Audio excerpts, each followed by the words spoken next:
Hey guys! I got this guy died laughing. Welcome back to the Ultimate Doom! I tried to make my voice sound deep and epic, but I ended up screwing it up because I'm laughing myself. That was like the opposite of deep and epic art. Oh no. It was like, damn. You sound like you're trying to do a lisp or something.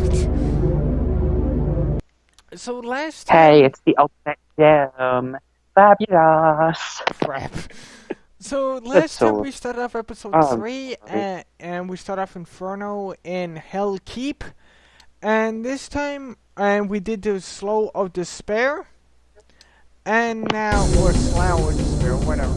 Now we're heading on to Pandemonium. You know what's weird? What? We're playing Ultimate Doom, right? I'm looking at a Bionicle set called Ultimate Doom. It's spelled different, but it was a combo set. Like, you could build it using 3 different ones, which... I think I had one of the sets you could build it with, but I didn't have the other 2. And it looks really cool. Having all these skulls behind these bars is like a separate image. It's actually kind of freaking me out a little bit. I don't know. I was watching Bionicle videos. Back off, you stupid flaming skull. No, I didn't have any of these. I had, With great tentacles. Damn it, I had fucking, the Toa, the big Toa. He had like a big lava surfboard. Not Tahu, another one. And he came with this big, like, creature he could ride. And then I had the original Makuta set. That's what I'm thinking of. Oh.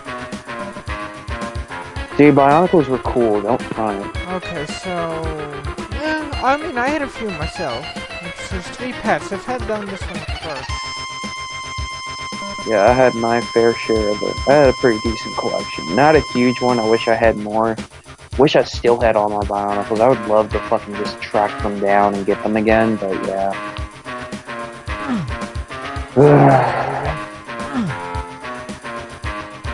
Especially like some of the later, like 2004 to 2006 stuff, like that shit's amazing.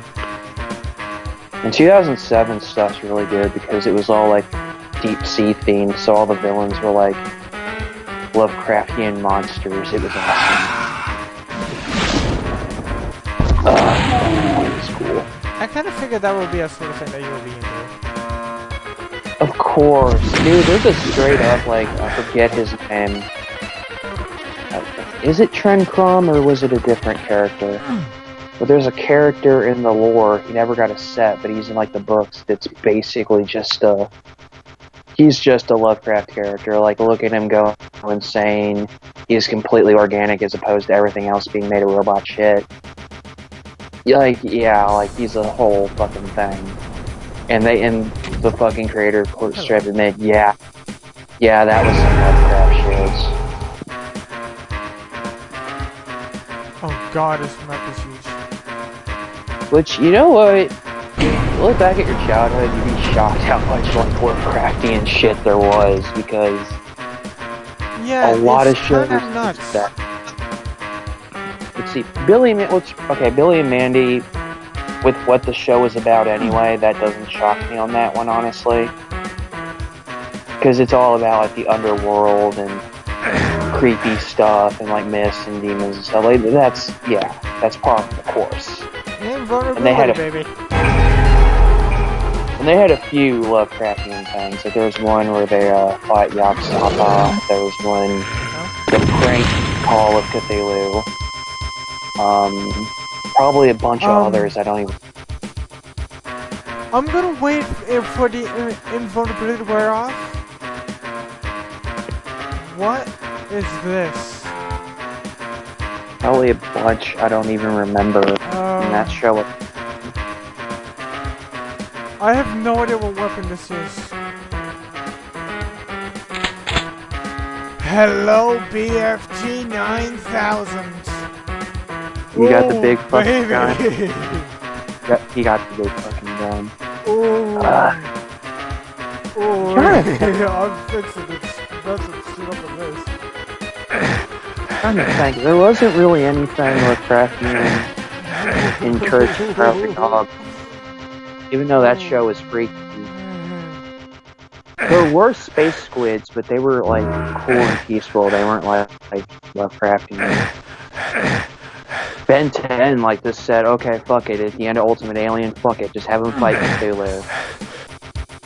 And let's have a whole fucking coat warp shift Vilgax because he already kind of looks like Cthulhu to begin with. I see a little bit of that. Yeah, because Vilgax, the main villain, he already kind of looks like his race already kind of looks like Cthulhu. And you know, there's another show that was cool, Ben 10. Like, from the original through Alien Force or Ultimate Alien was pretty good. After that, I don't know, and the reboot looks like crap. Like all the other reboots Cartoon Network's doing, it looks like crap. Except Samurai Jack, that was more of a ending, not really a reboot. But, yeah, like the first 3 Ben 10 series were really good. But mainly Alien Force and Original and Ultimate Alien had some cool ideas. But it was, you know, not perfect. But the first 2 series were good. Guys, this insane looking grain that I have in my face right now. Yeah, it doesn't exactly equate to what you have the BFG. I wouldn't expect you to have any in your face right now. Nope. When you're playing a game and you get behind the fucking, like, boss dude, like, ultimate weapon, you turn into a freaking psychopath. I know.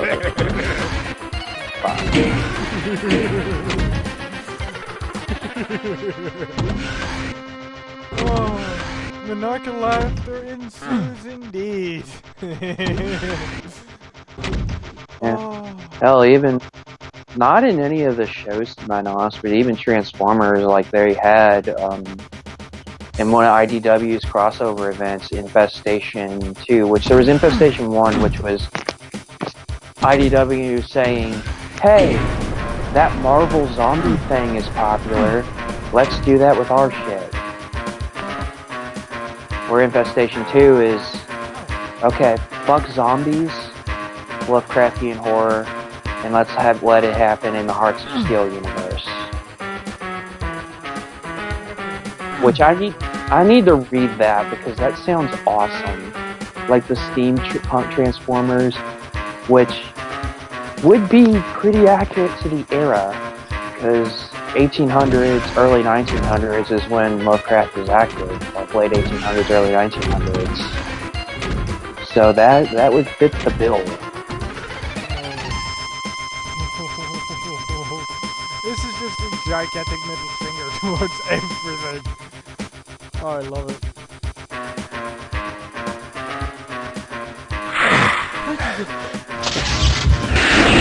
BFG to the face, you jerk. Let's get the shit out. And the BFG is fucking cool. Everyone loves that gun.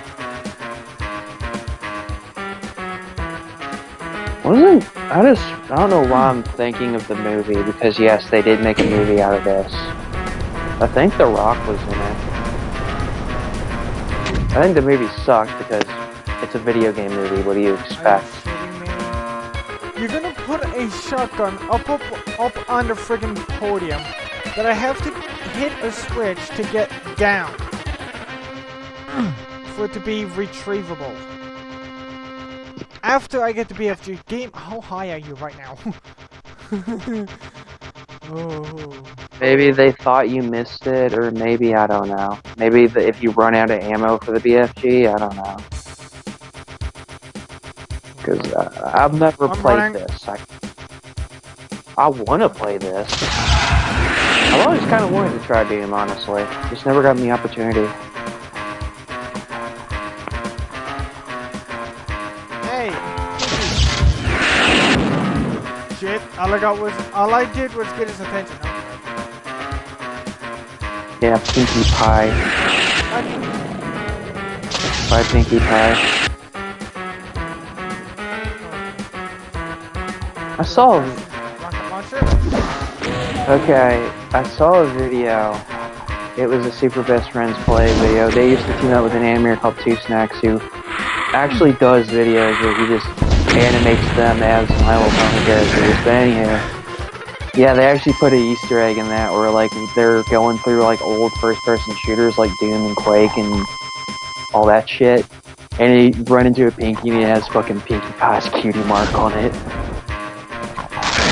And God, I shouldn't know what a cutie mark is. Oh my God.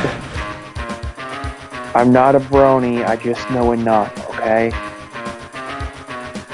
Also, I'm probably going to talk about MLP a lot because I saw a fighting game last night called, on Best Friends called, Them's Fighting Herds.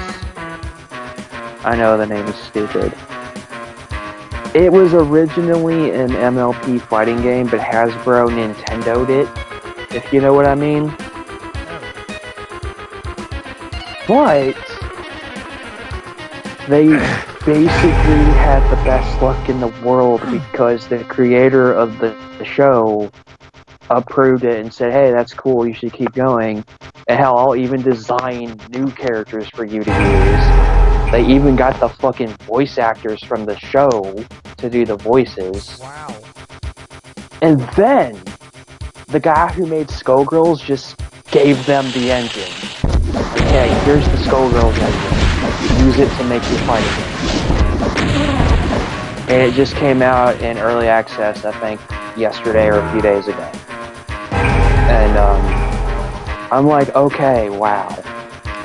So not only did you get to make your game, you got the original creator to make your own characters, you got the voice actors, and you even got a sick as fuck engine to work with. Like, holy shit, because I played Skullgirls. That's a good engine. That's a good fighting game. That's a good engine. I should play that again. I haven't played that in a while. I have all the DLC now. I should play that more. Because that game's good. But, I think there might even be Skullgirls colors in it, because there are alternate colors and shit.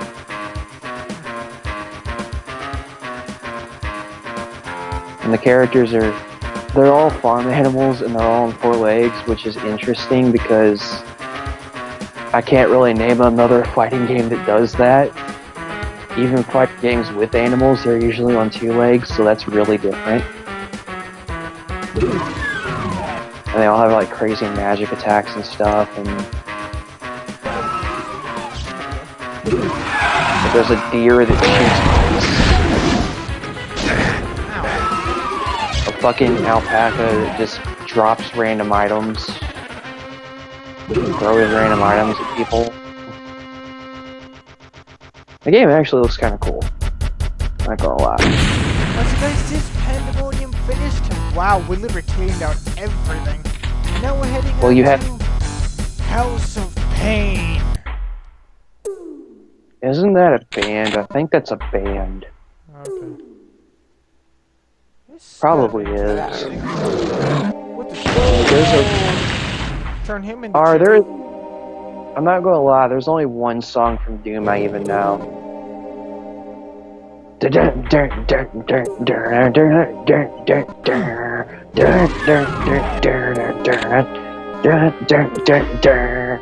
the only song I know. Oh, it's just music, just depressing sounding music. You want depressing, play Lisa.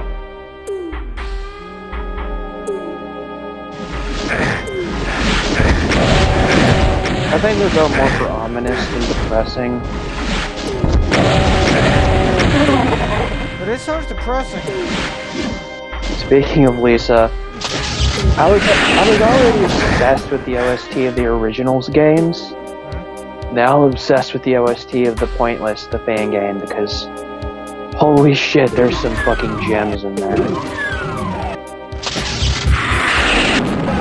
Like, I finished watching an LP of it last night, and one of the boss themes, oh my god, it's so fucking good. There's even like cut, and I don't even think cut, I think there's like songs that are going to be in the next part of it, because this is only part 1. They're still going to do other chapters of the game, which is awesome because I want to see more of it. But like, dude, some of the music I've heard from that shit.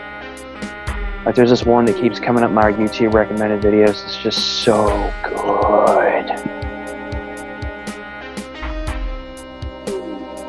I love video game music, man. Your game has good music, I'm in. That's like me. Like, when I'm sitting down playing a video game. Well, I think I just kind of explained that. The game I'm playing, like, I want to be able to like sit down and enjoy music. It's like, I like games with licensed soundtracks too, but like games that have good original music are great. Cause like, I can listen to the Tony Hawk soundtrack all day for the licensed music because God, they fucking kill it in every game. Like, even when the series started going downhill, they still had a great soundtrack. Like, even Project 8 had a really good soundtrack. But, like, this invulnerability still looks really weird. Yeah, SMC, I will say, has a pretty solid Nocturne. Really good soundtrack. And from what little I played of Castlevania, yeah, I'm gonna like that.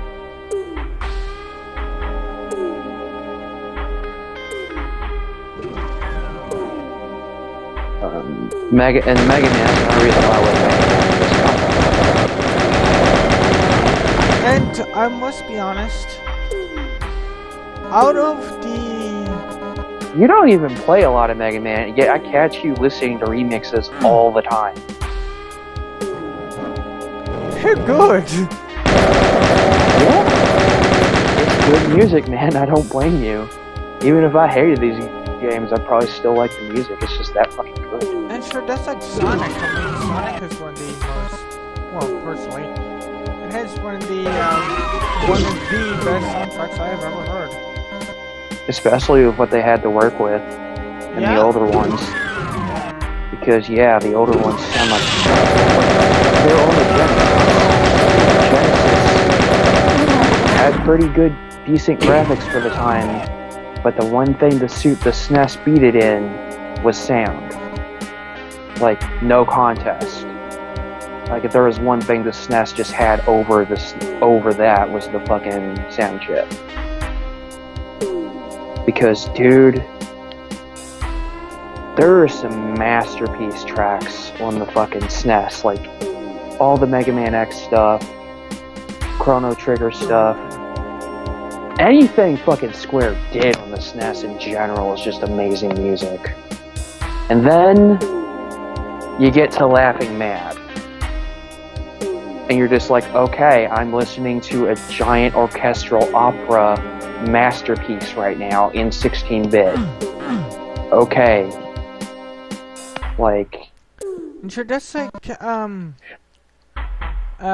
Mega Man Extreme. Like, it's all music that's been remixed to it's all Mega Man X1 and 2 music that's been 8-bit remixed remix. to 8-bit.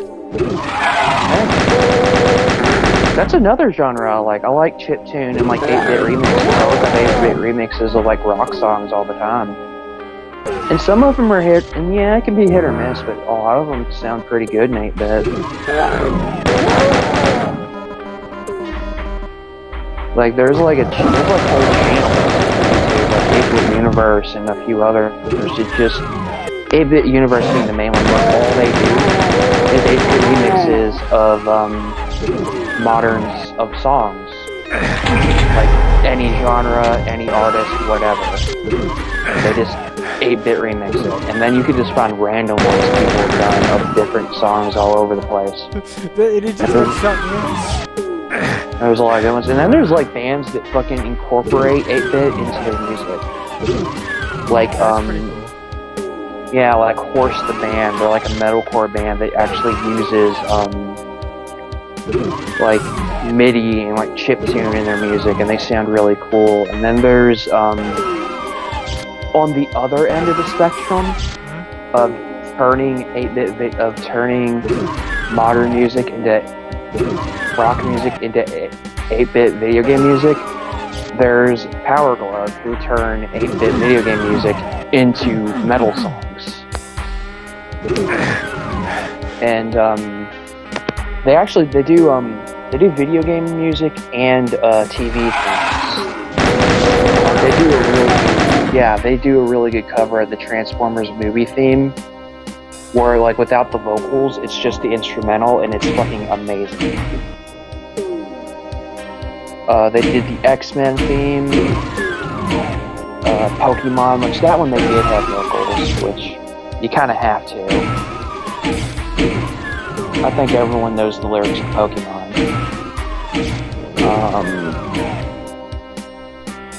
They did a Batman. They did the Batman theme from the animated series.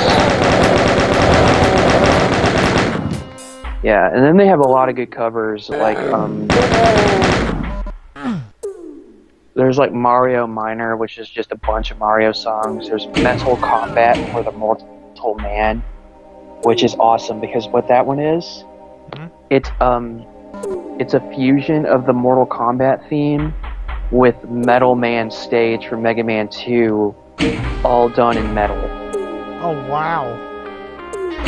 I should send you that shit. That shit's amazing. And it's kind of impressive how they flow from the Mortal Kombat theme seamlessly into Metal Man's theme. It's so good. Yeah, they have a lot of really good songs. A lot of good covers. I should send you some of their stuff sometimes. I know you're not into some of the heavier metal, but you might even be able to appreciate some of this stuff.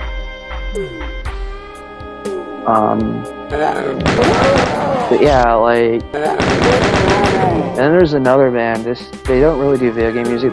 They do like humor metal called Psycho Stick. They did a song where it was a Magic Man by Heart, but they changed it to be about Mega Man, and it's really good.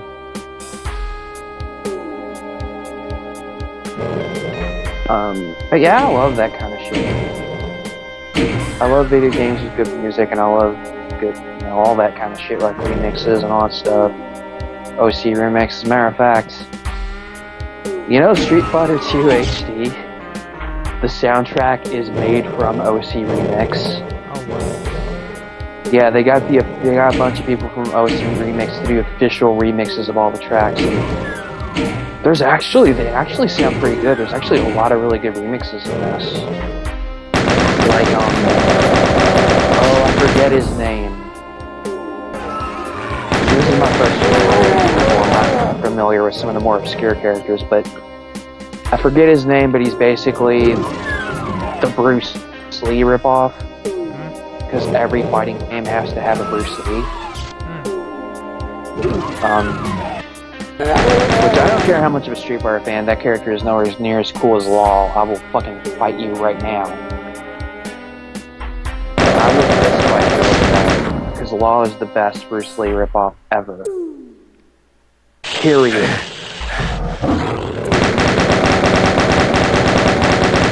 Yeah, you can tell who I mean in Tekken.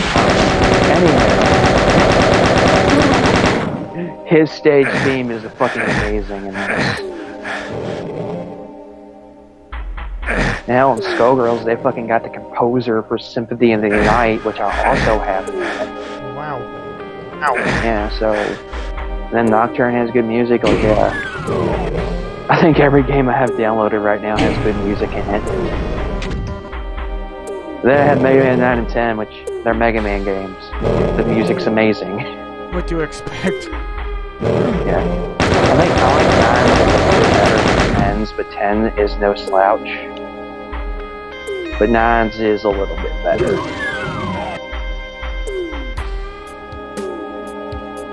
Nine's just a little bit better than 10 in general. Just more polished. But 10 is good, and they had a lot of stuff that I wish they had in 9, but I don't know, it just doesn't feel as good. That's the thing with the 8-bit Mega Man games, is like, on a cursory glance, like someone who didn't know or didn't really play them, you'd think they're all just the same thing, but they all have kind of a different feel to them, and you can kind of tell by like the level layout and the way the physics work and how everything kind of goes. Like some of them just feel better than others, or some of them just have like a different vibe from others. It's better, you know what I mean? Yeah. Hard to explain, really. Alright, so guys, this Pandemonium and House of Pain finished. Next time, oh, that's the name. We're entering Unholy Cathedral. Hey, it's better than Stinky House.